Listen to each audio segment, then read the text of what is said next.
Well, I definitely wanted to dive in, and we obviously have gotten to talk to you a lot about Loom, but I wanted to give everybody else a little bit of a deeper look into, what Loom is, but really I think the adventure that we have in front of us. But first, I needed to ask you a question. Me and Jake and the team were talking about it on the way down, and one of the things we talked about was, in the end, I think we're all here really for the same reason, and I really, really believe that is to move music forward, and not just for the current musicians, but for the current and the next generation of artists and fans everywhere. And so, you've done it all.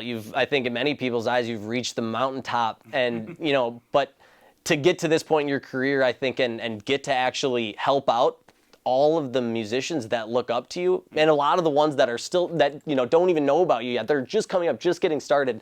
In terms of everything that you've done, where does that stack up? What does that mean for you? How many artists do you feel like you still have left to help? You know what? But the great thing about being in the position that I'm in now, I've been in the industry roughly, almost 20 years, 16, 17, somewhere in there, moving towards 20.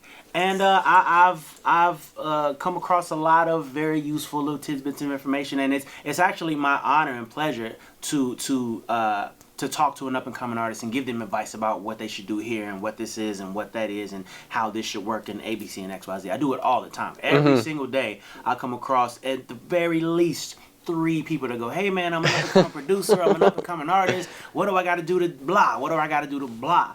Now I have something a little more concrete to give to them with Loom. Like that's one of the beautiful things about Loom. I mean, we'll get into the details of what it is later, but as opposed to just going, work hard.